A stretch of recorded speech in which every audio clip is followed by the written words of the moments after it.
마태복음 2장 1절에서 12절 말씀까지 어제 시간에 이어서 오늘 드리고자 할 말씀의 내용은 아기로 낳으셨다, 아들로 낳으셨다 했을 때 두 단어의 동사가 다른데 아기로 낳으신 것하고 아들로 낳으신 것하고 어떤 신앙적 의미의 차이가 있는지, 처녀라고 했을 때 처녀가 무엇을 말하는지에 대한 설명입니다. 2장 1절 보세요. 유대 베들레헴 2장 2절 말씀에 유대인들의 왕,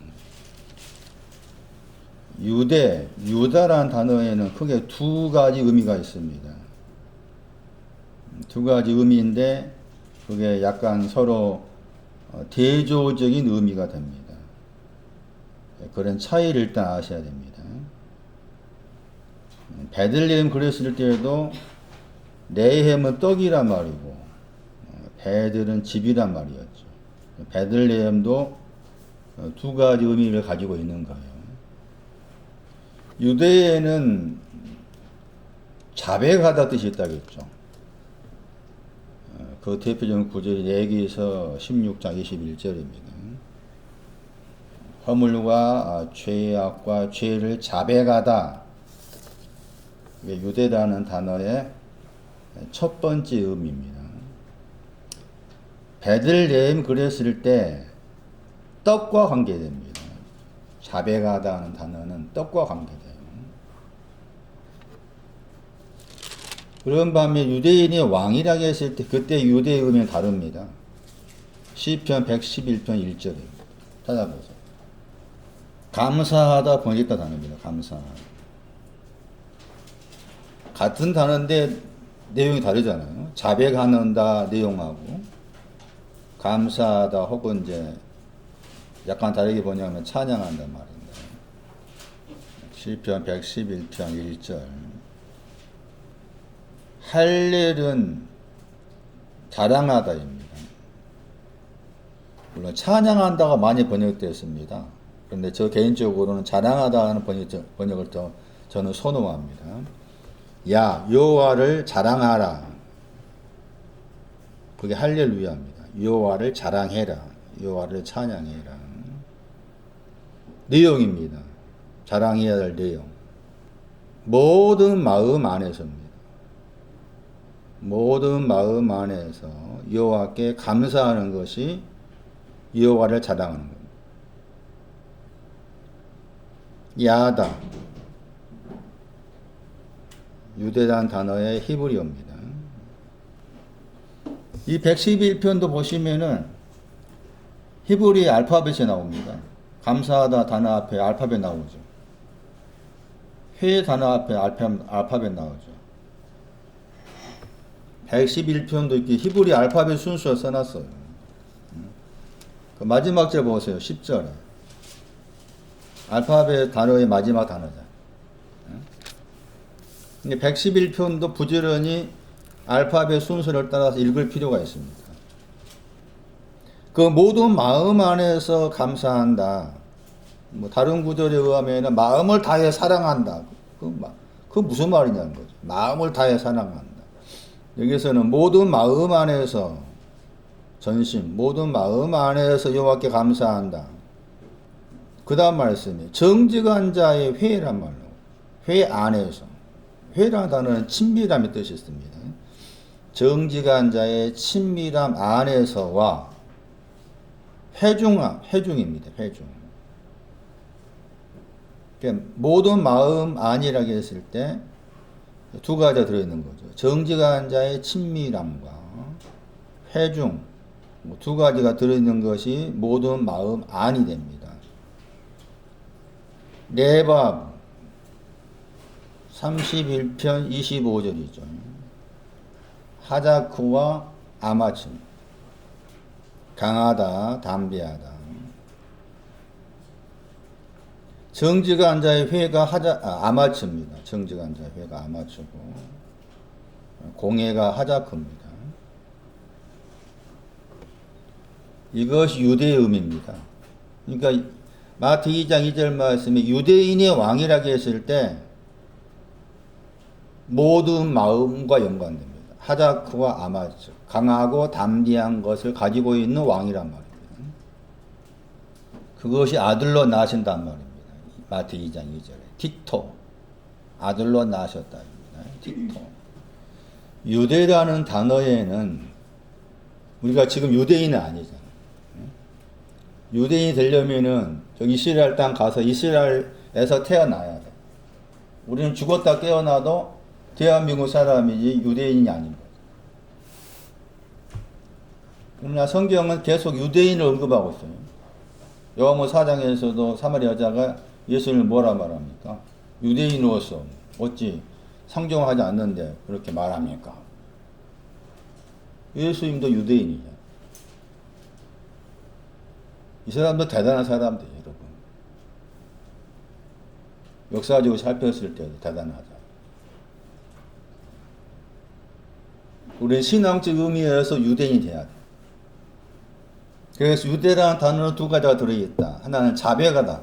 죄를 자백하는 것하고 온 마음 안에서 감사하는 것하고 내용은 다르다. 다른 두 가지 내용이 들어있는 것이 유대라는 단어의 뜻이다. 베들레헴도 떡이 있고 집이 있는 거예요. 떡이 있고 집이 있다고 했을 때 먼저는 떡이라. 떡을 통해서 그 다음에 집으로 가는 거예요. 그래서 베들레헴이라는 단어가 만들어집니다. 배경, 신앙적 의미로. 왜 예수님께서 베들레헴에 나셨는가 했을 때 마태 2장 1절 말씀에 나셨다는 아기로 나신 거예요. 아기로 나셨다고 했을 때 베들레헴 안에서 아기로 나셨다고 했을 때 떡과 관계다. 떡과 관계해서 아기로 나신 거야 됩니다. 이 떡을 먼저 알아야 됩니다. 떡을 통해서 집으로 가는 거예요. 베들레헴의 신앙적. 그러니까 성경 여러 곳에서 베들레헴이라는 단어가 등장하잖아요. 그랬을 때 떡과 집을 나누어서 생각해야 돼요. 떡과 집을 나누어서 생각해야 돼요. 베들레헴의 다른 이름이 뭡니까? 에브라다입니다. 에브라다의 이름은 열매란 말이에요. 열매. 베들레헴의 다른 이름. 열매를 맺다. 에브라다. 그럼 떡이라고 했을 때 무슨 떡을 말하냐 그 말. 떡이라고 했을 때 떡도 여러 종류 떡입니다. 주께서도 말씀하실 때 본인을 하늘로부터 내려온 뭐 생명의 떡이라 표현 사용하잖아요. 그랬을 때 그 떡이라는 단어가 히브리로 말했을 때 여러 가지 그 떡의 의미가 있습니다. 그 가운데 여기 지금 아기로 나신 것과 관계된 떡은 이사야 30장 20절입니다. 이사야 30장 20절. 환란의 떡입니다. 환란. 중풍병자와 관계된 환란의 떡입니다. 떡. 환란의 떡. 다른 한 구절은 잠언 4장 17절입니다. 떡과 관계된 신앙적 의미. 먼저는 환란이고. 잠언 4장 17절. 불의의 떡입니다. 불의가 악이란 단어를 번역할 수 있습니다. 악의 떡입니다. 악의 떡. 술은 포도주입니다. 포도주의 신앙도 강포가 있다는 말입니다. 악의 떡이라고 했을 때 그 악이 가리키는 내용이 전도서 3장 16절입니다. 의가 있는 곳이 악이 있다. 공평이 있는 곳이 악이 있다. 베들레헴 그랬을 때 베들레헴이라는 단어 자체의 뜻을 풀고 있습니다. 레헴이라는 단어는 떡이란 말이고 베들은 집이란 단어입니다. 그러니까 떡집이란 말이죠. 그랬을 때 떡과 집을 분리해서 생각해야 된다. 아기로 나신 것은 떡으로 나신 것 관계된다. 그 떡은 또 유대라는 죄를 자백하다 관계되는 거죠. 그렇지만 유대인의 왕으로 나셨다 했을 때 그 나셨다 그 단어가 아들로 나신 것을 말하는데 그때 유대인은 다르다. 대표적인 구절 방금 소개한 시편 111편 1절이다. 자, 아기로 나셨습니다. 개나옵니다. 개나옴. 아예 외워야 됩니다. 아기로 나셨다고 했을 때 개나오 썼습니다. 아들로 나셨다 단어는 앞에 1장 25절 마태 틱토입니다. 틱토. 1장 23절도 마태 틱토입니다. 틱토. 아들로 나셨다의 동사하고 아기로 나셨다의 동사를 다른 동사를 썼다. 그 말의 의미는 아들로 나신 것하고 아기로 나신 것하고 내용이 다르다.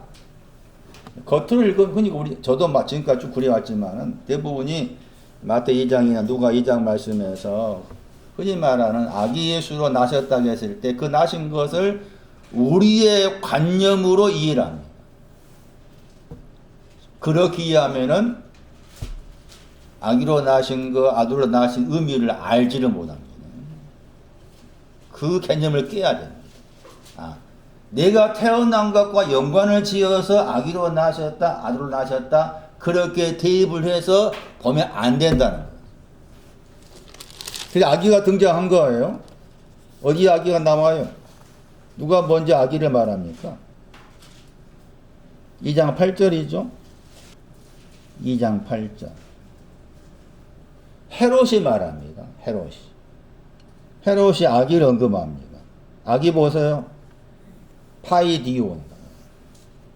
이 파이디온이라는 단어가 나타, 게나오와 연관을 나옵니다. 아기가 나타.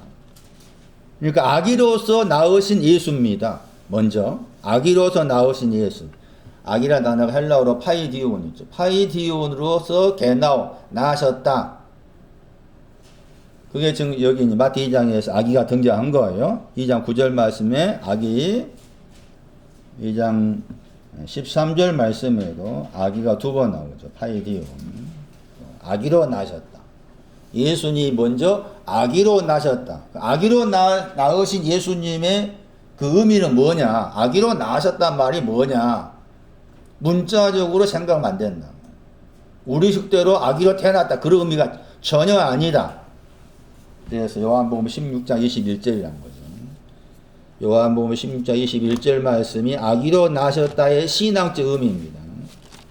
요한복음 16장 21절 해산하다가 틱토입니다. 아들로 낳았다의 단어입니다. 그런데 아들로 낳았다 단어를 쓰면서 먼저 그 다음에 아들로 낳았다 단어를 썼지만은 아들로 낳았다 하는 것이 오기 전에 아이로 낳았다 맞습니다. 나오죠? 16장 21절 요한복음. 파이디온. 낳으셨다. 게나옵니다. 아기로 낳으셨다. 예수님이 아기로 낳아졌다 했을 때 그 신학적 의미는 기쁨이라겠죠. 그럼 아들로 낳기 전은 어떤 거였습니까? 그 구절에서 고통, 환난입니다. 환난. 그리고 아기로 낳아진 것은 환난에서 건너간 기쁨입니다. 기쁨. 이게 예수님이 아기로 낳으신 목적입니다. 그게. 그 말은 나의 환난을 정리해 주는 거죠. 이 환난이 뭐였어요? 중풍병이었죠. 그리고 기쁨은 죄들을 사하는 것을 말합니다. 그래서 아기로 낳으신 것은 죄들을 사했다의 의미입니다. 아기로 낳으신 것은 죄들을 사했다입니다. 땅 위에 있는 죄들을 사했다는 것이 아기로 낳으셨단 말이고, 이것을 다시 이제 넘어와서 5장 가면은 환난 중에 뭐 한다겠어요? 기뻐한다겠죠? 그 다음 나오면 말이 뭐였습니까? 인내의 신앙입니다. 여기가 아기로 낳으신 거 인내의 위치예요. 아기로 낳으신 것, 인내의 위치. 이게 사람입니다. 사람. 세상 안으로 들어간 사람이라겠죠. 세상 안으로 들어간 사람을 낳았다겠죠. 세상은 중풍병입니다. 환난입니다. 환난. 성경에 말하는 세상, 우리가 알는 세상이 아니라겠습니다. 그래서 이 요한복음 16장 21절 말씀이 아기로 낳으셨다 하는 신앙 의미를 설명할 수 있는 중요한 구절입니다. 요한복음 1장 12절 말씀 많이 알고 구절이잖아요. 거기도 개나오가 나옵니다. 요한복음 1장 12절 다음에 13절 보세요. 요한복음 1장 12절의 신앙이 개나옵니다. 아기로 낳으신 것을 믿는 자입니다. 찾았어요? 요한복음 1장 12절은 13절로 해석해야 됩니다. 물론 앞에 7절 말씀과 연관해서 볼 필요가 있습니다. 개나오라는 단어를 공부하면서 우리가 그 부분도 아셔야 돼요. 하나님의 자녀라고 해서 이 자녀는 중풍병 걸린 사람만 자녀라 말합니다. 기억하셔야 됩니다. 하나님의 자녀라 할 때 저 자녀란 단어가 마가 2장 5절 말씀에 중풍병 걸린 사람한테 자녀라 부릅니다. 그리고 1장 13절 보세요. 하나님께로부터 뭐라고 했습니까? 개나옵니다. 개나오. 하나님께로부터 개나옵니다. 찾았어요? 아예 애우라니까 문고사 애워봐. 개나옵니다. 개나오. 개나오가 뭐라고요? 다시 요한복음 16장 21절 환란에서 기쁨으로 바뀌어진 거. 죄들의 사했다. 기쁨. 땅 위에 있는 죄들을 사했다. 이게 아기로 나오셨다. 요한복음 1장 12절도 마찬가지. 3장 요한복음 3장 보세요. 거기는 또 다릅니다. 개나오가 나옵니다. 흔히 말하는 거듭났다 해서 나온 단어죠. 개나오가 나와요. 요한복음 3장 3절 개나오가 나오죠. 낳다 단어가 개나오죠. 아기를 낳다 단어잖아요. 요한복음 3장 3절에 찾았어요? 찾았어요? 아기를 낳다 개나옵니다. 근데 그 위에 그 옆에 또 뭐가 붙어 나옵니다. 손나 읽어봐라. 아노센. 아노센 단어 나오죠. 이게 잘못된 번역이겠죠. 잘못된 번역입니다. 위로부터입니다. 그러니까 요한복음 3장 3절은 이 말은 위로부터 났다는 말이 뭔가 하면은 무슨 말입니까 이 말? 저 개나우를 공부하고 있어요. 개나우가 있는 사람이 개나우가 이미 있어 그 말입니다. 개나우가 이미 있는데 또 거기에 더하게 뭐가 있단 말입니까? 위로부터입니다. 그 뜻입니다. 요한복음 3장 3절도 그렇게 생각하셔야죠. 이미 개나우 신앙을 가진 사람이요. 예?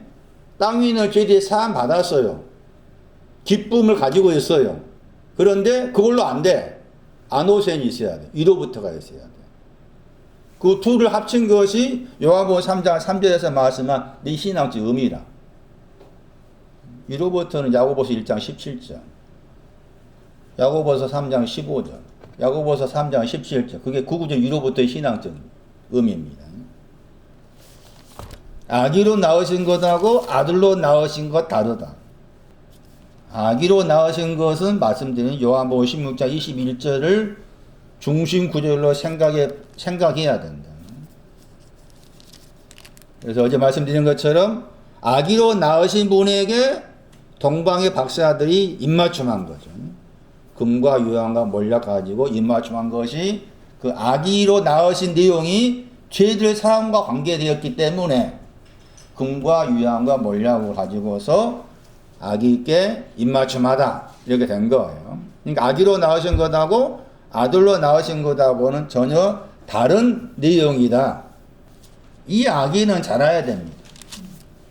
아기로 낳은 신앙을 가졌다면 내 안에 아기로 낳은 신앙, 죄들 사함의 신앙을 가진 기쁨을 가졌다면 이 아기는 자라야 됩니다. 누가 2장 40절. 누가 2장 40절이 아기로 낳으신 예수님을 언급한 구절입니다. 거기도 파이디온이 나옵니다. 이 아기라는 단어는 제자들한테도 예수님이 우리 문자로 생각했을 때 부활하시고 나 제자들 언급할 때 이 단어 썼습니다. 요한복음 21장 5절에 제자들한테 아기라 부릅니다. 이미 제자들을 아기라 부렀다 그 말은 제자들은 지금 아기로 낳으신 분을 믿고 있다 그 말이 됩니다. 누가 2장 40절입니다. 아기는 어떻게 해야 됩니까? 죄들을 사함 받은 사람은 어떻게 그 말이죠. 죄들을 사함 받은 기쁨을 가진 사람은 어떻게 해야 됩니까? 자라야 됩니다. 고린도후서 10장 자라다의 내용. 제가 적어놓은 책 글씨로 적어놓은 게 지금 10장 15절인지 뭐 11절인지 잘 모르겠네. 찾아보세요. 믿음과 소망입니다. 잘하는 내용. 고린도후서 10장 13절인지 15절인지 모르겠어요. 제가 적어놓고 글씨 채가 15절이에요. 15절. 믿음이 더할수록 더하다가 잘하다입니다. 같은 단어죠. 그리고 앞에는 소망이 나옵니다. 믿음과 소망으로 잘하는 잘함의 내용. 아기의 신앙은 죄들을 사함 받은 사람이다. 아기도 나으셨단 말은 나에게 죄들을 사함을 주기 위함이다. 죄들 사함을 받은 사람은 자라야 된다. 믿음과 소망으로 자라야 된다. 그 다음 보세요. 믿음과 소망으로 자랐어요. 부족합니까? 부족 안 합니까? 정보사 부족합니까? 부족 안 합니까? 부족합니다. 그래서 뭐가 필요합니까? 누가 2장 40절에 지혜가 충만해서 지혜가 충만함으로 강하여져야 됩니다. 강하여지다는 단어가 본동사입니다. 지혜가 충만하여서 잘한다, 강한단 말입니다. 번역을 약간 잘못된 번역을 할 수가 있어요. 지혜가 충만하여, 충족이란 말, 충만으로, 충족하여서 충족함으로 강하여지는 거죠. 강하다 저기는 지혜가 충만함이 포함되어 있는 거죠. 강하다 하는 단어에는 지혜가 충만함이 포함되어 있는 거죠. 강하여지다 저 단어는 아마츠입니다. 시편 80편 18절 말씀을 참고하면 담대하다 하는 아마츠를 헬라어로 옮겼을 때 여기 헬라어 강하여지다 하는 단어를 사용했어요.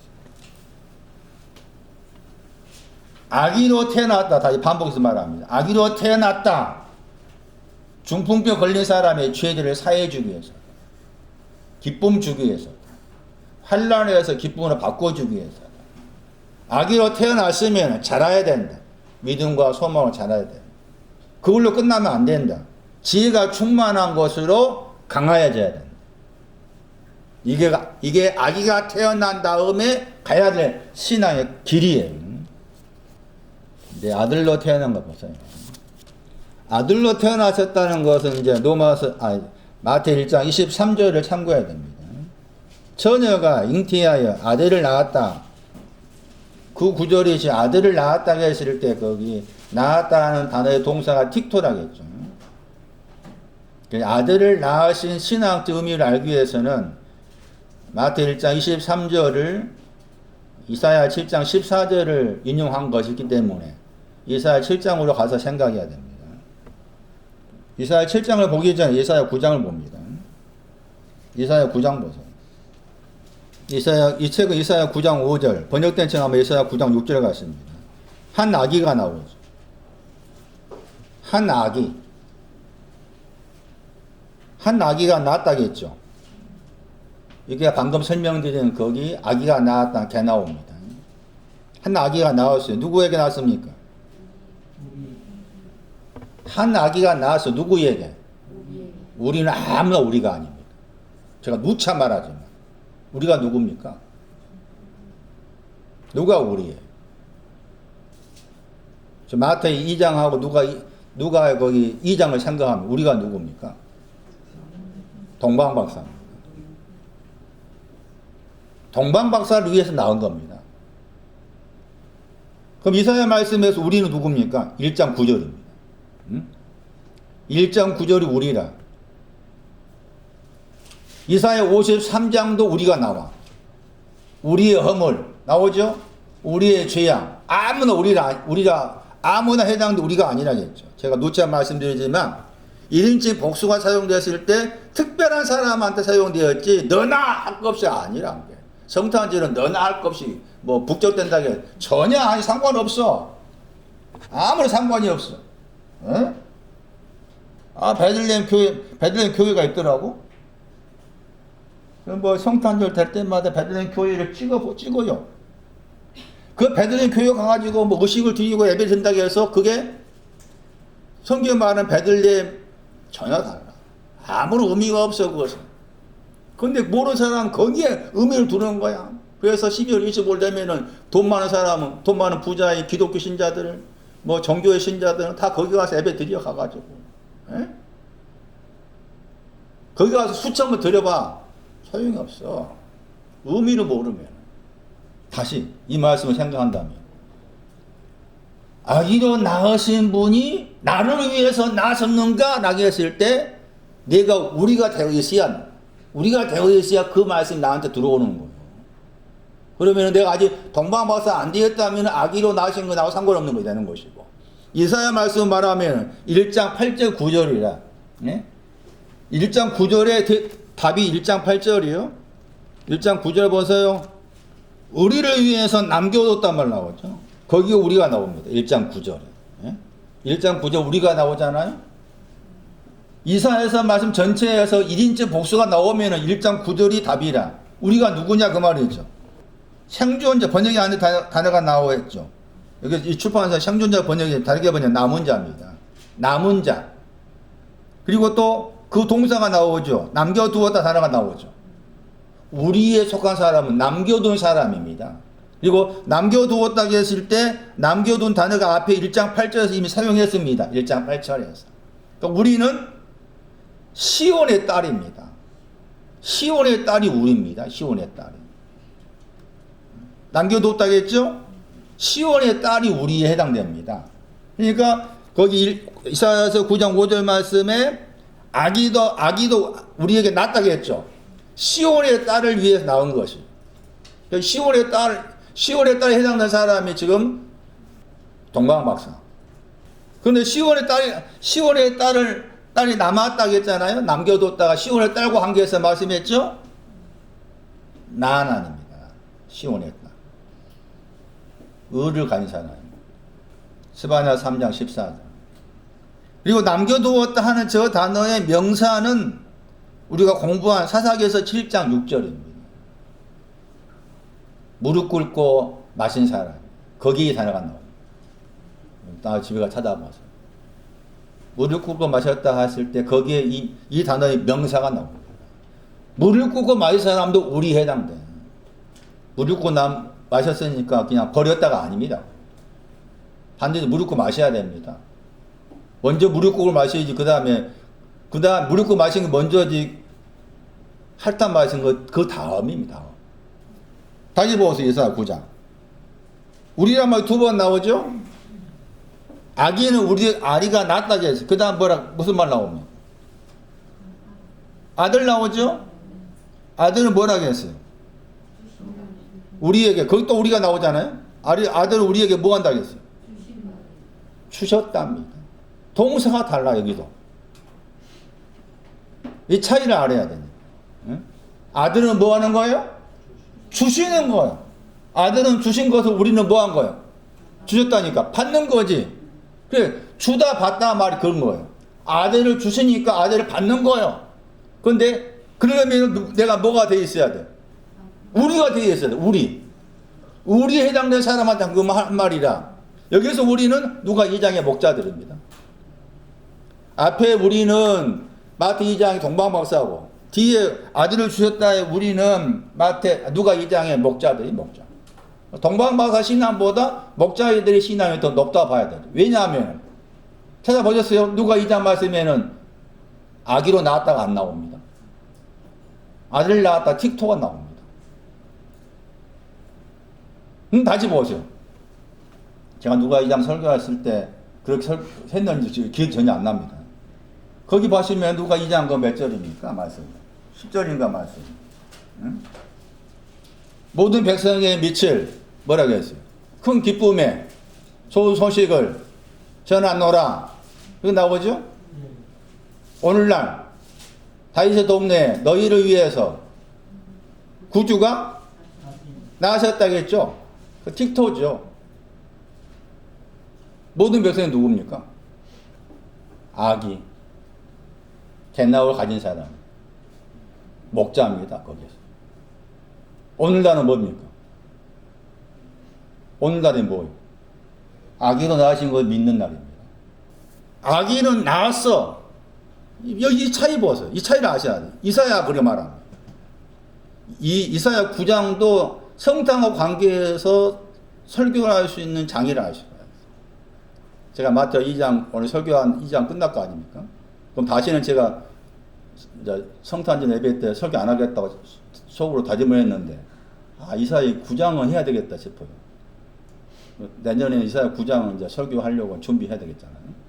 이사야 9장 하면 이제 성탄절 설교는 더 이상 할 필요가 없을 것 같아요. 아기는 낳았어. 아들은 주셔야 돼.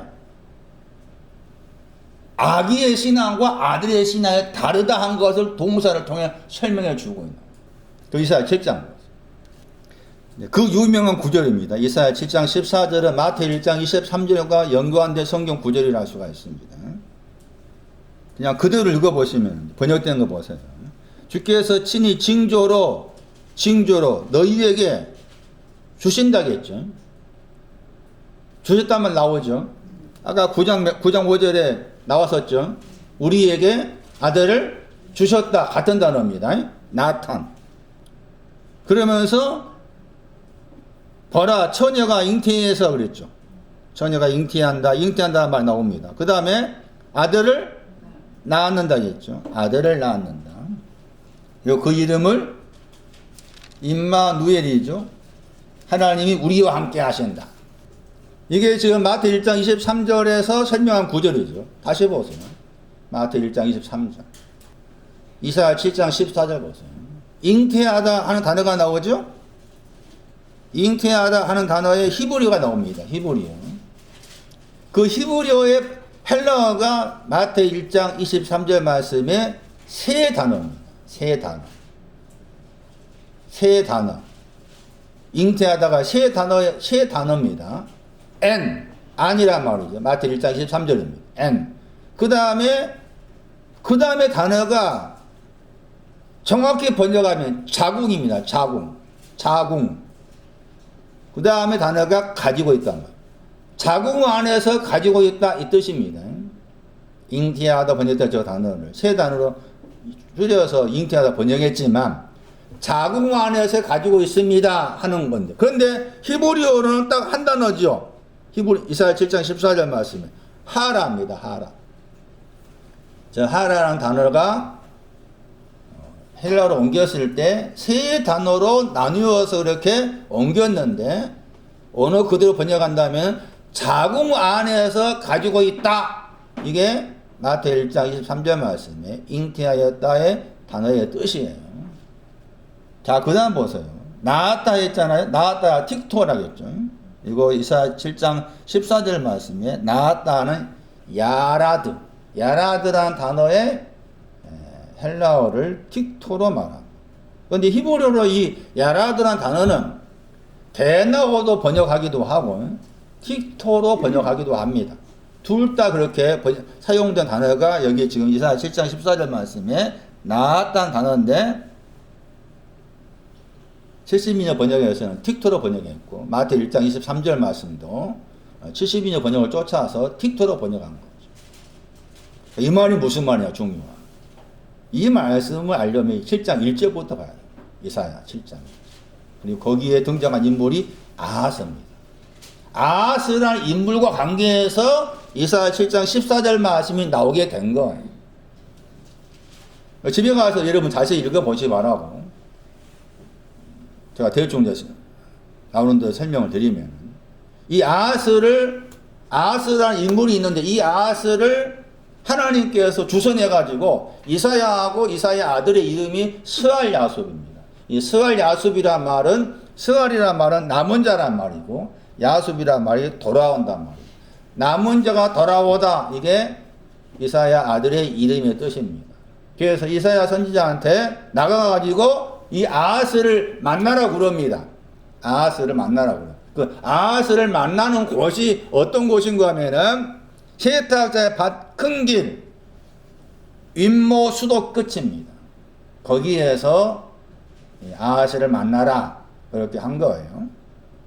그런데 그러면서 이제 아하스한테 말을 해라 해가지고 아하스에게 해야 될 말을 말합니다. 7장 4절. 너는 삼가해라. 그에게 이르기를, 이사야 선지자가 아하스에게 말하기를, 아하스 너는 뭐해라? 삼가해라겠죠. 지켜라 뜻입니다. 아하스 너는 지켜라. 뭘 지킬 거냐? 56장 1절입니다. 공평입니다. 공평을 지켜라 말입니다. 두 번째, 너는 종용해라겠죠. 너는 종용해라. 14장 7절입니다. 온 땅에서 종용하는 것. 온 땅. 누아의 신앙에 대해서입니다. 누아의 신앙에 대해서 누아의 신앙이 오면은 종용하게 된단 말입니다. 그러니까 누아의 신앙 얻으라가 종용하라는 뜻이에요. 그 다음에 두려워 말하라겠죠. 두려워 말하라 하는 것은 얼굴과 얼굴을 봤을 때 기부원에게 두려워 말란 말 나오거든요. 그러니까 여기서 두려워 말란 말은 아직 얼굴과 얼굴을 보지 않았다의 의미가 들어있는 것이죠. 그 다음 말씀에 다시 내바보나 마음이 나옵니다. 그 마음이 약하지 말아라겠죠. 내바보 다시 시편 31편 25절 강하고 담대한 마음의 신앙에 대해서 약하지 말아라. 그 말씀하게 된 배경이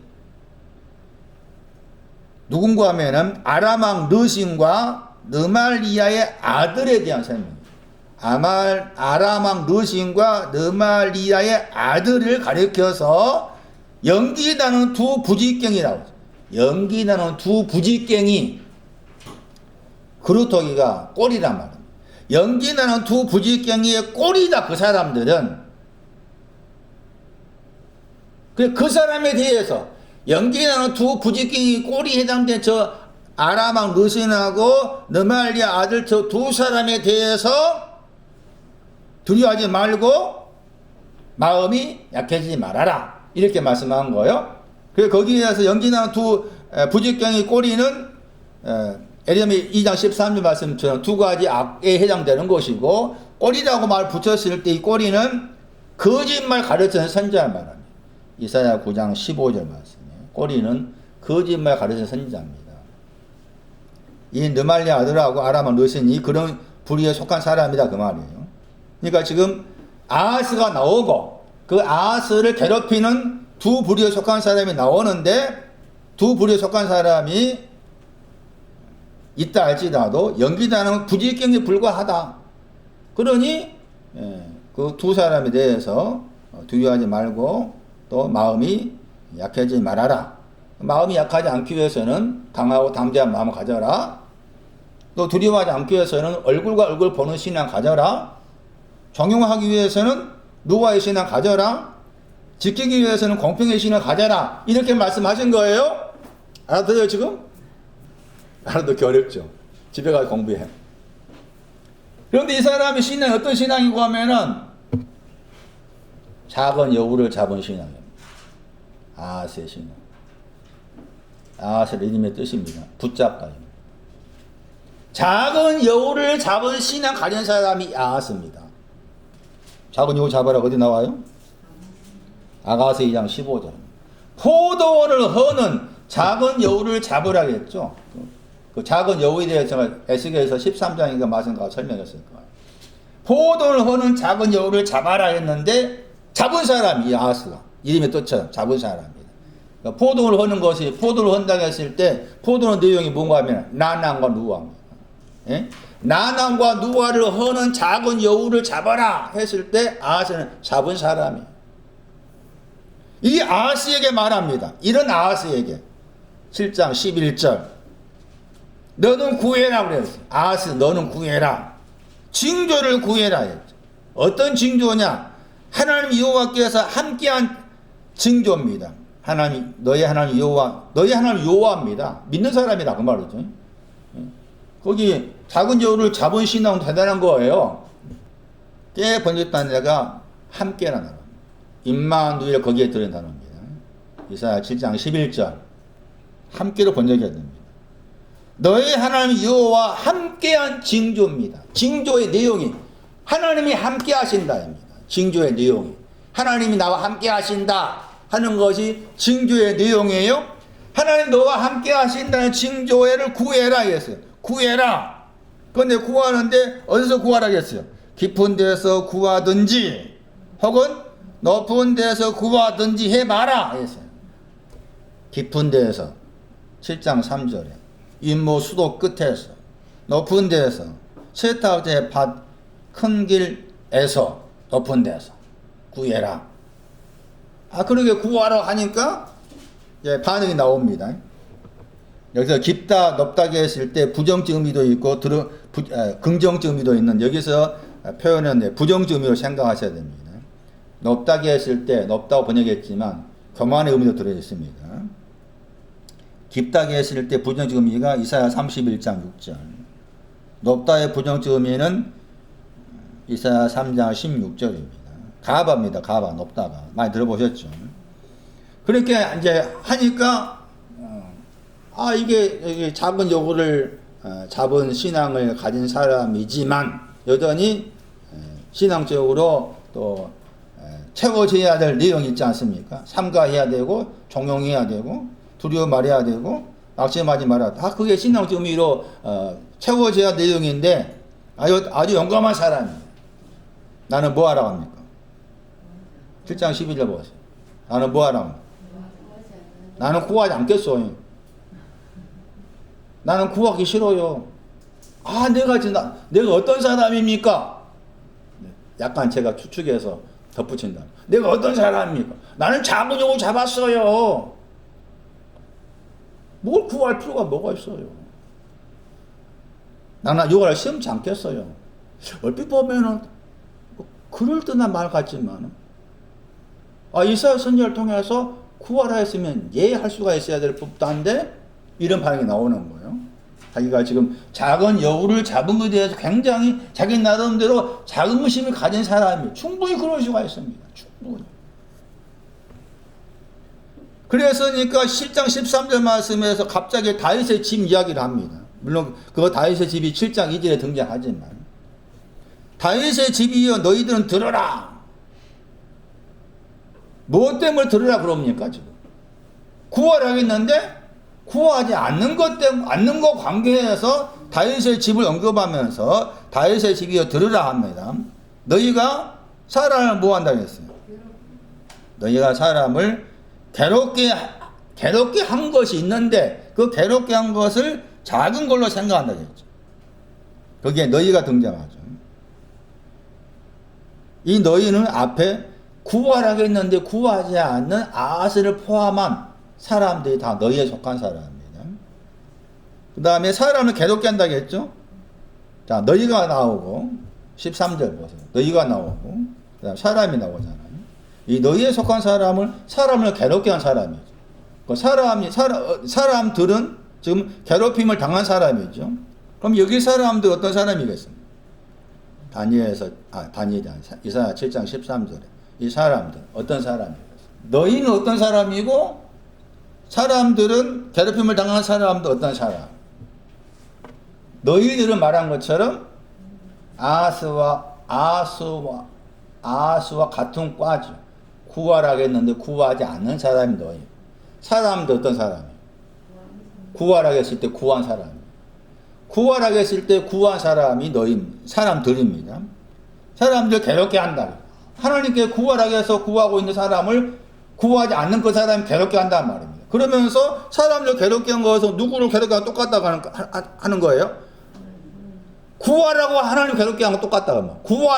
구하라고 한 하나님을 괴롭게 한 거 똑같다고 말이에요. 그러면서 7장 14절 말씀이 나온 거예요. 그러므로 주께서 그것도 너희가 나오죠. 앞에 거기에 7장 13절에 너희가 사람 괴롭게 한다.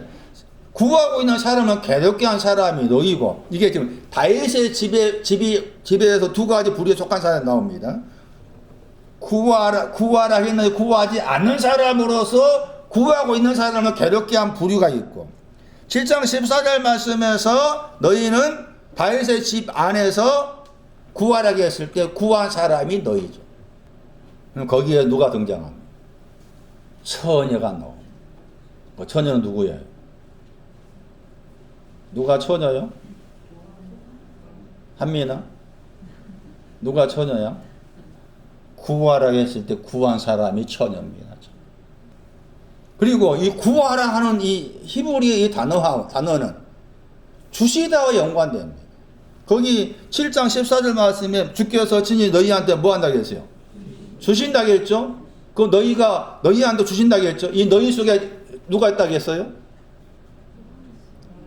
너희 속에 누가 있어요? 처녀가 있다니까. 7장 14절에 너희는. 처녀가 너희 속에 있죠? 이 되시는가? 처녀가 너희 속에 있어. 그 너희한테 주신다겠죠? 주신다 하는 저다. 왜 주시는가 하면 구했기 때문에 주신 거예요. 결과가.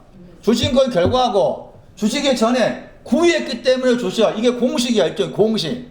마태 7장 7장에 뭐라 그랬어? 헬라 히브리의 샤알의 헬라어가 아이테오야 구하라야 똑같아.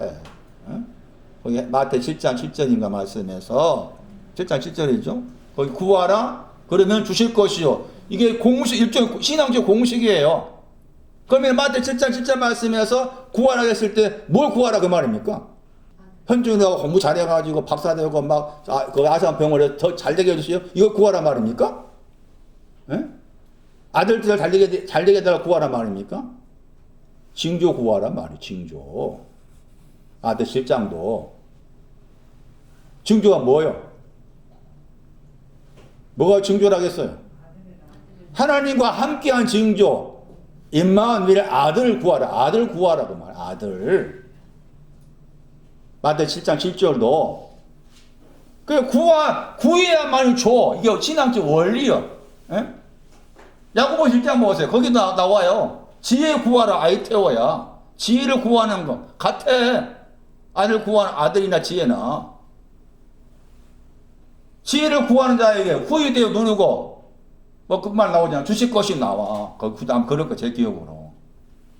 그러니까 주신다는 말은 구했을 때 주신다 이 공식이는 거라. 아까 이사야 9장 말씀에도 우리에게 아들을 주셨다고 했잖아요. 그때 우리도 구했기 때문에 주셨다 이렇게 생각할 수 있는 거예요. 구했기 때문에 주셨다. 그래서 여기서 이제 히브리로 하면 샤알이고 헬라어로 하면 아이테오예요. 아이테오. 그리고 여기 주셨다가 히브리어는 나탄이 되고 헬라어는 디돔입니다. 디돔. 이 구하라 주신다 하는 이 단어들이 요한복음에서 많이 나올 거예요. 요한복음 제 기억 요한복음 15장에 말씀면 내 이름으로 뭐 구하면 주신다 이런 표현이 나와요. 그랬을 때 도대체 무엇을 구할 거냐 그 말이. 마태 7장 7절 말씀이면 구하라 주신다 했잖아요. 그냥 앞뒤 문맥을 딱 떼버리고 말한 거잖아요. 그 뭘 구할 거냐? 여기입니다. 여기. 임마누엘 구해라. 아들 구해라 그 말. 왜 그러면 처녀는 구했을까 하는 거예요.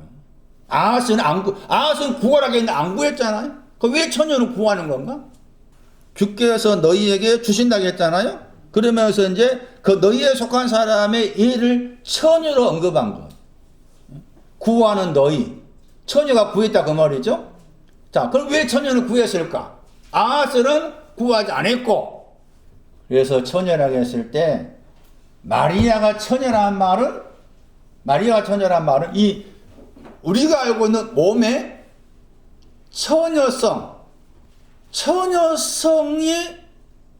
처녀성을 가진 자가 마리아다가 아니라 처녀란 말의 개념이. 그래서 처녀란 이 단어를 보다 살펴봐야 돼. 처녀가 무엇인지. 그러니까 마리아를 처녀라고 했을 때 실제 역사적인 나이로 따지면 열 몇 살밖에 안 됐다고 했잖아. 열 몇 살밖에 안 됐다고 그래요. 그 열 몇 살밖에 안 됐으니까 우리가 아는 상식으로 남자와 동침하지 않는 그런 의미가 처녀다. 그런 말 절대 아니라 그 말이지. 제 말은 소경이란 말입니다. 처녀가 뭐라고요? 소경입니다. 애우셔야 됩니다. 히브리어 애워보세요. 알마입니다. 따라서 해보세요. 알마. 더 크게 알마. 이 단어의 동사가 알람입니다. 소경의 뜻입니다. 감초되어 있다. 자기 자신이 소경임을 안 사람입니다. 소경임을 알았기 때문에 구합니다. 아들을 구합니다. 많이 들었던 구절입니다. 시편 90편 8절. 처녀는 소경을 말한다. 단어가 그렇게 말하고 있다. 처녀라는 단어가 여러 단어가 나옵니다. 여기서는 마리아 관계에서 이 단어를 쓴 거예요. 알마를 쓴 거예요. 시편 90편 보세요. 처녀가 어떤 사람이냐 보세요. 8절. 우리 번역으로 은밀한 죄 번역된 단어입니다. 알람이죠. 저 단어를 보시면은 거기 영어 번역에서 소경입니다. 블라인드. 그러니까 시편 90편 8절 말씀에 죄악이 앞에 있는 것이죠. 죄악 때문에. 죄악이 있어가지고 주의 얼굴에 빛을 향해서 소경이라고 말합니다. 죄악 때문에. 죄악 때문에 얼굴에 빛을 보지를 못해. 그 말입니다. 죄악 때문에 얼굴에 빛을 보지 못해. 죄악이 뭐였어요? 창세기상 13절 말씀. 땅에 뭐가 없어요? 땅에 효력, 코와가 없습니다. 그게 죄악이에요. 달리 죄악이 아니다. 코와가 없어요. 코와가 뭐였어요? 이게? 이사야 40장 말씀. 독수리 날개치며. 그 신앙이 코와우야. 응? 그 신앙 끝을 말해. 마지막을 말해. 알람입니다. 알. 물론 이제 여기 지금 아들을 낳은 것 관계에서 이 처녀 숨겨져 있다 소경은 90편 8절이지만 더 낮은 의미가 있습니다. 숨겨져 있다 소경이라고 했을 때 욥기에서 6장 16절입니다. 눈에 대해서입니다. 눈에 대해서 스노우, 눈에 대해서 소경이다 의미가 욥기 6장 16절입니다. 눈에 대해서 소경이다. 무슨 말입니까? 이사야 1장 18절 주홍 같은 죄가 눈같이 희어졌다. 잘 모르겠다. 그 말입니다. 시편 51편 말씀에 눈보다 희다. 죄악이 모르겠다입니다. 이게 처녀입니다. 그러면은 질문. 이 처녀라는 단어와 연관해서 다윗이 등장합니다. 다윗도 처녀였습니다. 사무엘상 17장 56절입니다. 거기에 이 단어와 연관된 단어가 나옵니다. 그 단어의 동사도 소경입니다. 다윗이 골리앗을 물리치고 난 다음에서 나온 단어입니다. 그가 사무엘상 17장 56절에 집에 가 찾아보세요. 좀 시간 없으니까. 그래서 다윗도 처녀입니다. 골리앗을 물리쳤지만 처녀입니다. 주의 얼굴에 빛이 감춰져 있습니다. 주의 얼굴에 빛을 볼 수가 없어. 여전히 골리앗을 물리쳤지만 자기 안에 죄악이 있어가지고 얼굴에 빛을 볼 수 없는 소경입니다. 다윗이 그렇게 말합니다. 리브가도 소경입니다. 창세기 24장 43절. 창세기 24장 43절 청년 여자분이에요. 청년 여자. 알마입니다. 알마. 소경이란 말이에요. 물 길러 왔지만 소경입니다. 물 길러 왔지만 소경입니다. 창세기 24장 43절. 출애굽기 2장 8절 보세요. 모세의 누이도 소경입니다. 모세의 누이한테 이 단어 썼어요. 그 마리아한테만 사용된 단어가 아니다 그 말입니다. 제 말은. 모세의 누이도 처녀입니다. 출애굽기 2장 8절 보세요. 이 문자적 봤을 때 모세의 누이입니다. 출애굽기 2장 8절. 소녀 번역했죠. 소녀, 처녀입니다. 알마. 시편 68편 봐야 돼요. 시편 68편 25절. 처녀에 대한 설명입니다. 처녀야만이 아들을 낳을 수 있습니다. 68편 25절. 속옷치는 동녀가 처녀입니다. 알마. 소경이란 말입니다. 속옷을 치고 있지만 소경입니다. 감춰져 있습니다. 죄악 때문에 주의 얼굴에 빛이 감춰져 있습니다. 속옷치는 것이 뭐냐? 나홈수 2장 7절입니다. 속옷친다는 말이 뭐냐? 저 단어의 명사가 속옷이라는 단어입니다. 근데 동사로 사용됐을 때는 이 나홈수 2장을 봐야 됩니다. 나홈수 2장. 속옷치다. 가슴을 치매할 때 치다 단어입니다. 속을 치다. 타파프. 가슴이죠. 레바브 마음입니다. 마음을 칩니다. 왜 칠까요? 한민아. 왜 칠까요? 마음을. 왜 칠까요? 하다크하고 아마추어였기 때문에. 강하고 담대한 것이 없기 때문에 치는 거예요. 하다크가 오기 위해, 강한 것이 오기 위해서, 담대한 것이 오기 위해서. 이런 사람이 처녀입니다. 처녀. 다시 아가서 보세요. 1장 3절. 처녀들이 사랑합니다. 1장 3절에.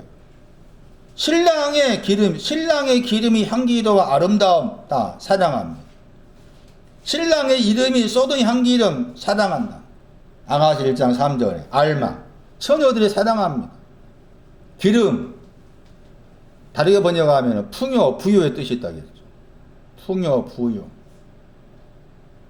너의 기름이 향기로 아름답다 했을 때, 아름답다가 선하다 뜻이죠. 4장 10절에서 설명이 나옵니다. 내용이 4장 10절. 이름이 쏟은 향기는 같다. 앞에 있는 신앙보다 뒤에 있는 신앙이 더 높습니다. 그래서 설명이 필요합니다. 자세한 설명이 필요합니다. 어쨌든 처녀들은 지금 소경이지만 선한 향기의 기름을, 선한 향기를 사랑하고 쏟은 기름을 사랑하고 자기 편을 사랑하는 거지. 일방적으로 자기 편을 사랑하는 6장 8절. 아가서 6장 8절 보세요. 시녀 번역했죠. 처녀입니다. 알마. 무수하다 번역했죠. 처녀가 무수하다. 제가 전에 몰랐기 때문에 잘못 해석한 것이죠. 무수하다 할 때 수 보세요. 사자기서 말씀 때 공부해서 단어죠. 이야기가 없다. 처녀인데 이야기가 없어요. 어떤 이야기겠습니까? 1장 몇 절이었어요? 1장 3절이었잖아요. 사랑했죠? 쏟은 이름을 사랑하고 그 다음에 선한 향기를 사랑했어요. 자기 편에 사랑한 거예요. 자기 편에 사랑했으면 그것이 자기 안에서 어떻게 해야 됩니까? 그 사랑한 내용이 자기 안에 이루어져야 되죠. 아직은 이루어지지 않았기 때문에 이야기가 없단 말입니다. 먼저 우리가 일방적으로 사랑해야 돼. 일방적으로. 내 편에서 신랑을 사랑해야 돼. 신랑이 나를 봐줘도 안 봐도 무조건 사랑해야 돼. 그런데 사랑하지만 아직 내 안에서 저분과 내가 이야기할 수 있는 만들어진 그 이야기가 없어. 사랑은 내용이 없는 거야. 사랑이 만들어지지 않았기 때문에 이야기가 없다. 이게 아가서 6장 8절 말씀에 무수하다의 의미입니다. 이야기가 없는 거. 텔링. 내가 돌아오세요. 중요한 것은 여기서부터 정신 차려야 됩니다. 잉태하다, 낳다 하는 저 의미입니다. 잉태하고 낳다 했을 때 저 의미가 무엇을 말하는지, 그러니까 아들 임마누엘이 낳았다고 했을 때 그 낳는 과정에 있어서 잉태하다 단어가 사용되었고 번역도 한다면은 낳다 하는 단어가 사용됐어요. 그런데 잉태하다, 낳다 하는 이 두 단어가 다른 구절에서 이렇게 사용했습니다. 그러니까 그 구절을 참고해야만이 아들로 잉태하고 낳았다고 했을 때 아들 잉태하고 낳은 신앙적 의미가 무엇인지를 추측해 볼 수가 있는 거예요. 그게 이사야 59장입니다. 이사야 59장 4절 보세요. 이 번역으로는 자네를 잉태했다겠죠. 그 다음에 죄악을 생산하다 같은 단어입니다. 잉태하고 낳다 하는 두 단어가 이사야 59장 4절 말씀에서는 잉태한 것을 번역을 자녀로 말했고 생산하다 낳은 것을 죄악의 단어를 가지고 와서 낳다 하는 거예요. 그러면 이 이사야 59장 4절 말씀하고 이사야 7장 14절 말씀에서 아들을 잉태해서 낳았다고 했을 때 이사야 59장 4절 말씀이 아들을 잉태해서 낳았다 하는 신앙적 의미를 설명해 주고 있는 거예요. 그럼 다시 보시면은 이사야 59장 4절 말씀의 번역을 자네 번역했는데 자네 이렇게 번역하면 안 되나? 수고로 번역해요. 근데 수고인데 대충 한 수고가 아니에요. 아주 열심을 낸 수고예요. 열심을 냈더니 약간 피곤할 정도입니다. 열심된 수고입니다. 그러니까 몸과 마음이 근심이 가득해.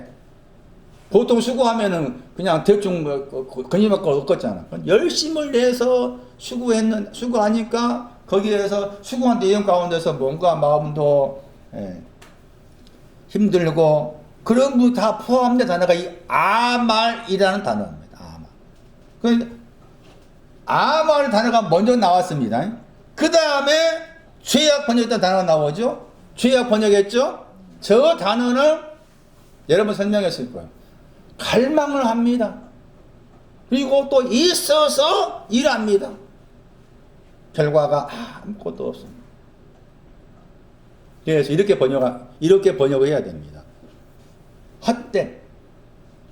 앞에는 수고로 번역해야 되고 뒤에 있는 단어는 번역한다면 헛됨 번역할 수 있고 영어 번역으로 헛되단 말 들어있으니까 정리합니다.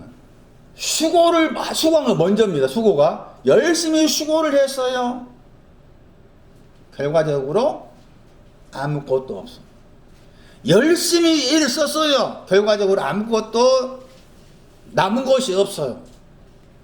무엇을 말합니까? 그러기 위해서 수고한 내용이 뭔지 알아야 됩니다. 무엇을 수고했길래 그 말은 무엇을 수고했길래 수고했는데 아무것도 남은 것이 없는가?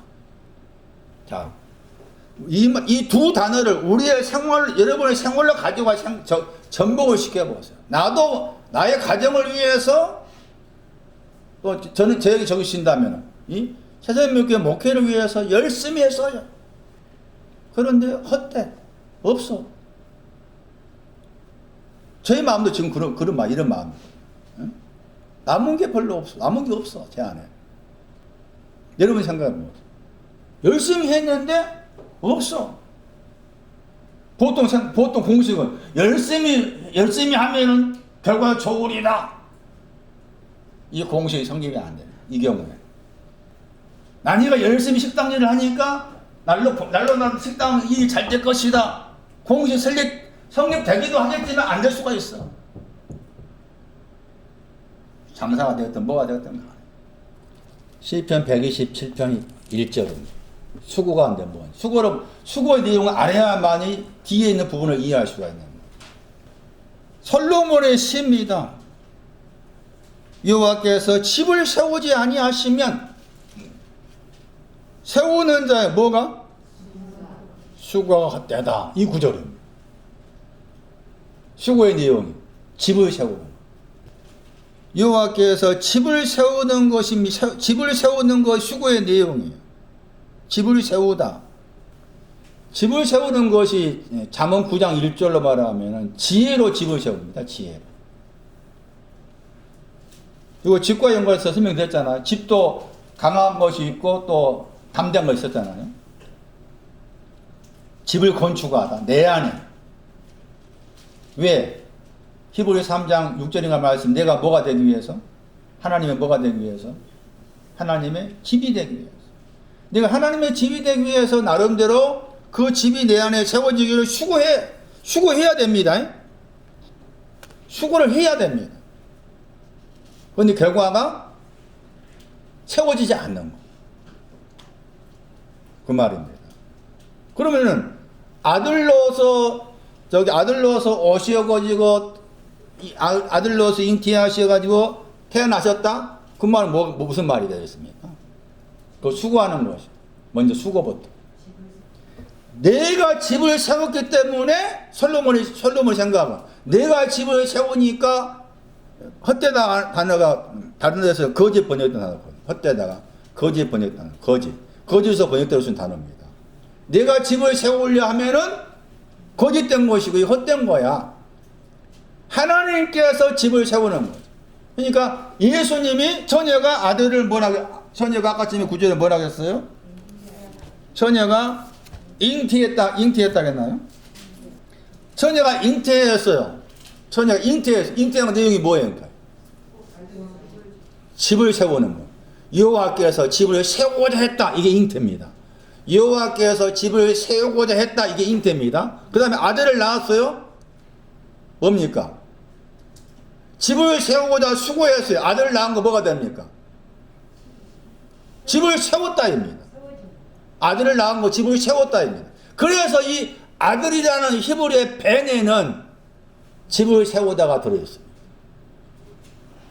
뭐가 들어있다고? 아들이라는 그 히브리어에 보시면은 여러분의 그 번역된 것에는 그 번역에는 뭐겠어요? 빌더가 들어있어요. 빌더. 영어로 빌더. 세우는 자. 그리고 벤의 동사가 뭐라 했습니까? 바나입니다. 바나. 집을 세우다. 그게 이제 히브리어로 건축하다 했죠? 지붕하고 집. 아들의 신앙, 그 신앙. 그러니까 아들로 나오신 것은 아들로 나오셨다가 말은 집을 세웠다 입니다. 잉태한 것은 뭐 하는 거였어요? 집을 세우고자 한 것이고, 집을 세우기 위한 수고고, 잉태한 것은 집을 세우기 위한 수고고, 낳으신 것은 집을 세웠다입니다. 이게 임마누엘입니다. 하나님 우리와 함께 했단 말은 하나님께서 집을 세웠다입니다. 응? 내 안에 하나님이 집이 되었다입니다. 그럼 보세요. 이제 다른 구절 보세요. 이 정도 해놓고 마태 24장 보세요. 마태 24장 19절입니다. 거기 아까 마태 1장 그 23절 말씀에 잉태하다 하는 세 단어가 그대로 나옵니다. 마태 24장 19절 말씀. 아이 배웠다 번역했죠. 마태 24장 19절 말씀에 번역을 아이를 배웠다 번역했어요. 마태 1장 23절은 뭐라 번역했다고요? 처녀가 뭐 한다고 했어요? 잉태 번역했잖아요. 같은 세 단어입니다. 그런데 마태 24장 19절 말씀에서는 아이를 배운 사람이 뭐가 있다고 합니까? 화가 있다고. 왜 그럴까요? 왜 그럴까요? 아이를 배운 것은 뭐가 연관되어 있어요? 수고와 연관된 거였죠? 그 왜 아이를 배웠는데 화가 있다고 그럽니까? 자기가 세웠기 때문에. 그 말은 자기가 세웠기 때문에. 그러면은 마태 1장 말씀에서는 거기 잉태한다고 했을 때 보세요. 다시 마태 1장 18절 보세요. 예수님께서 잉태했다고 하시면서 거기에서 뭐로 말씀하신 거 보세요. 마태 1장 18절 말씀. 뭐로 말씀하십니까? 예수님께서 잉태하셨다고 했어요. 뭐로 잉태되셨어요? 성령으로부터 잉태되셨죠? 이 말은 무슨 말입니까? 성령께서 뭐 하신 거예요? 집을 세우고자 했다 그 말입니다. 성령께서 집을 세우고자 했단 말이 성령으로 잉태했단 말입니다. 잉태 개념이 수고의 개념이 수고와 연관 생각해야 됩니다. 수고, 집을 세우는 거 연관해서 잉태를 생각해야 된다. 그런데 예수님은 성령께서 집을 세우고자 했다 그 말입니다. 성령께서 집을 세우고자 했고 그 결과 집을 세웠답니다. 이게 아들입니다. 그래서 아들이라는 그 히브리 단어 속에는 세우는 자 라는 단어가 들어있다. 그 단어의 동사가 바나, 건축하다 개념입니다. 아들로 나셨다는 것은 집을 세웠다의 의미가 되는 거다. 히브리 6장 보세요. 히브리 6장 7절 말씀에 쓰기에 합당한 채소를 내다 할 때 그 단어가 틱토입니다. 그러니까 아들로 나셨다 그 말은 이 히브리 6장 7절 해석하면은 쓰기에 합당한 채소로 나오셨다. 아기가 아니고 아들은 쓰기에 합당한 채소가 되는 겁니다. 틱토라는 저 단어 때문에. 그리고 쓰기에 합당하다 저 단어가 하나님 나라입니다. 누가 9장 62절. 틱토 히브리 6장 7절입니다. 같은 내용과 연관해서 6장 8절을 봐야 됩니다. 우리 번역은 똑같이 내다 번역했죠. 앞에는 6장 7절은 틱토였습니다. 아들을 낳다입니다. 6장 8절 보시면 가시와 엉겅퀴를 냈다고 했죠. 번역은 똑같이 내다 번역했죠. 그런데 6장 8절은 무슨 단어입니까? 에크페로입니다. 에크페로. 그래서 쓰기에 합당한 채소가 아들인데 아들로 낳으셨다는 그 말의 의미는 6장 8절의 부정적인 걸 다 없애버린 겁니다. 가시와 엉겅퀴를 없앤 거. 버림당하고 저주함을 다 없애버린 거. 가시는 뭔가 하면 버림당한 것입니다. 가시는. 엉겅퀴는 저주함입니다. 가시가 뭐냐? 버림당한 거고, 엉겅퀴는 저주함입니다. 이것을 다 정리해 버린 것이 쓰기에 합당한 채소의 아들입니다. 표현만 다를 뿐이 내용 같다는 거. 아들은 쓰기에 합당한 채소입니다. 하나님 나라에 합당한 채소가 아들입니다. 근데 그 아들로 낳으신 것은 버림당한 거 저주를 없앤 겁니다. 가시를 없애고 엉겅퀴를 없앤 거예요. 버림당하다. 찢기입니다. 찢기. 어제 설명해 찢기입니다. 뒤로 물러가는 것입니다. 뒤로 물러감이 버림당한 겁니다. 버림당하다 단어와 연관된 단어의 히브리어가 찢기입니다. 이사야 1장 22절. 잠언 25장 4절에 찢기입니다. 찢기. 버림당하다가. 그게 가시입니다. 가시의 신앙적 의미를 이 구조 해석한다면 뒤로 물러가는 거예요. 찢기가 가시에 해당됩니다. 그런 반면에 엉겅퀴는 뭡니까? 엉겅퀴는 조주가라겠죠. 엉겅퀴는 조주가라겠잖아요. 다시 가시는 버림당하다. 찢기. 엉겅퀴는 조주과입니다. 엉겅퀴 단어 아주 재미있는 단어입니다. 무슨 뜻이 있다고 했어요? 새 더하기 던져버린다. 트레이스. 그 영과 그 물과 그 피를 던져버리는 것이 엉겅퀴입니다. 이 가시와 엉겅퀴는 창세기 3장 18절입니다. 창세기 3장 18절 말씀에 히브리어를 헬라어로 옮겼을 때 여기 가시와 엉겅퀴입니다. 셋을 던져버리다가 엉겅퀴입니다. 셋이 뭐라고요? 요한일서 5장 7절 8절. 그 영과 그 물과 그 피를 던져버린 것이 엉겅퀴고 가시는 뒤로 물러간 찢기를 말한 것이죠. 그런데도 에크페로 했죠. 에크페로. 로부터 데려갔죠. 어디로? 이 에크페로가 있는 곳이 어디입니까? 르호봇입니다. 넓은 곳. 사도행전 5장 15절에 나옵니다. 그래서 이 구절도 아들을 낳았다고 했을 때 아들을 낳은 신앙을 언급한 구절입니다. 그러니까 우리 개념으로 아기가 낳아졌다. 그 아기가 아들이다. 그 자꾸 이제 우리식의 개념이 아니다. 그 말은. 제 말은. 성경에 말하는 아기 낳았다, 아들 낳았다의 의미가 우리가 생각한 개념으로 이해하면은 전혀 그 의미를 알 수가 없다. 자, 그 다음에 잉태해서 낳았다고 했을 때 이 과정이 있습니다. 잉태하자마자 곧바로 낳지 않아. 예? 잉태한 거 수고였잖아요. 집을 세우는 수고. 집을 세우는 수고를 했더니 곧바로 집이 세워졌다. 이게 안 됩니다. 그 과정이 계시록 12장 2절입니다. 아이를 배웠다. 잉태했다. 세 단어입니다. 그대로. 계시록 12장 2절. 그 다음에 해산하다가 틱토입니다. 틱토. 그 사이입니다. 아이를 배워서 해산하기까지 과정이 나옵니다. 아파야 됩니다. 아프다. 갈라디아 4장 19절은 그리스도의 형상을 본받기 위해서 다시 해산에 수고한다 번역단어입니다.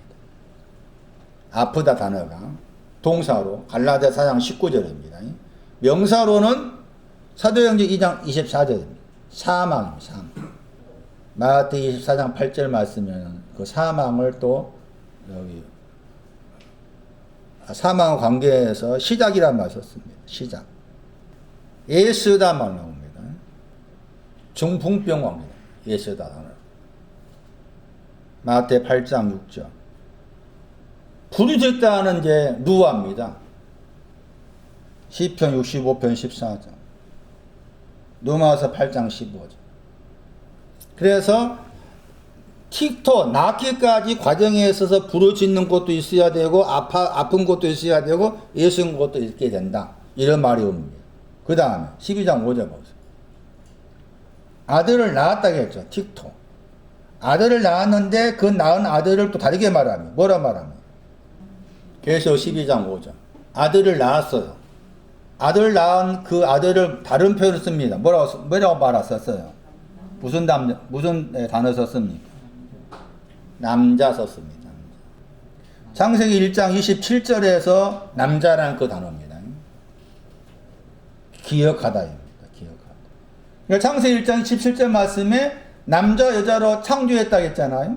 남자로 여자 말 빼본다면 남자로 창조했어요. 남자로 창조한 목적이 뭐냐? 아들로 낳으라고. 아들로 낳으라고 남자를 창조한 거예요. 기억을 창조한 기억. 남자라는 단어가 기억하다입니다. 기억을 창조했어요. 물론 기억할 내용이 있을 거 아닙니까?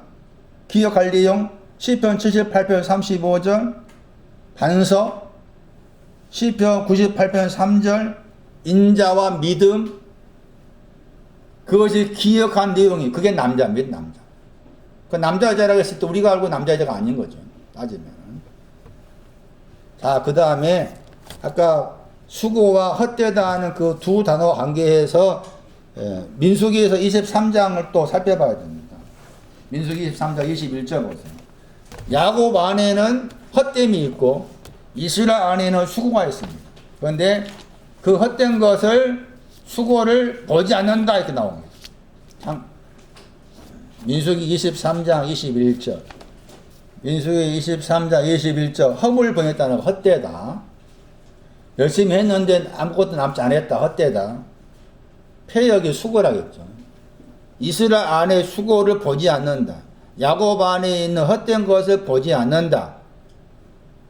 순서가 수고가 먼저라겠죠. 집을 세우는 거. 이스라엘 안에서 자기의 집을 세우는 수고를 보지 않으신다.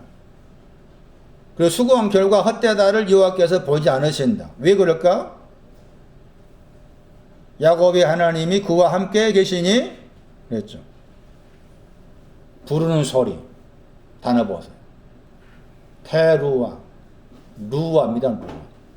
아들의 신앙도 아들 낳은 것도 루아입니다. 자, 그래서 아기로 낳은 것하고 아들로 낳은 것하고 동사를 통해서 구별을 지어야 된다. 처녀라는 단어의 의미를 깊이 새길 필요가 있다.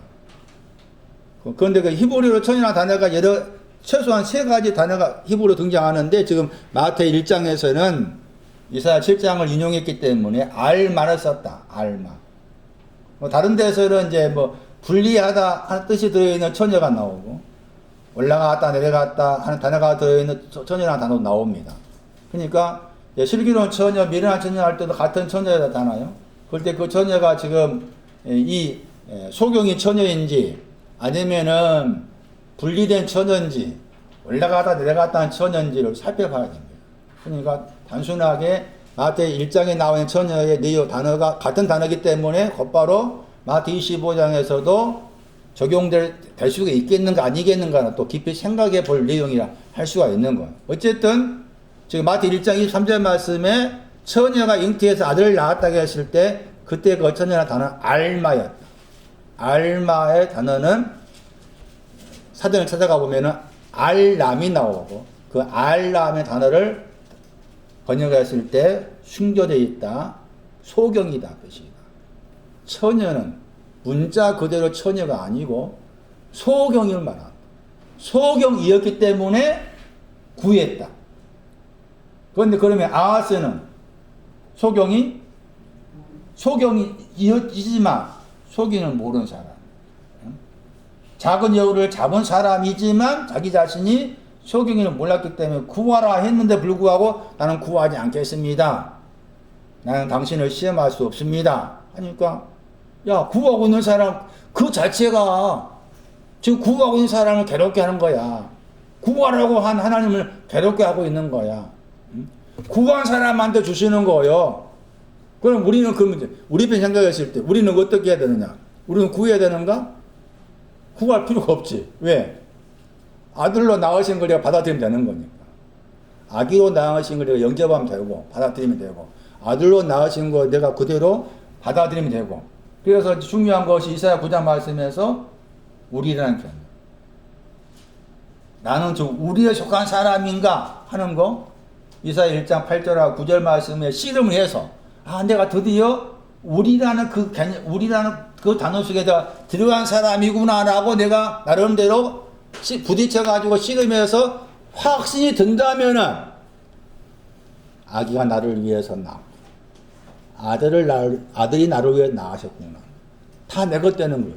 그렇잖아요? 그러니까 지금 내가 할 수 있는 일은 우리에 대한 씨름입니다. 나는 우리에 해당된 사람이냐? 응? 동방박사에 해당된 사람이냐?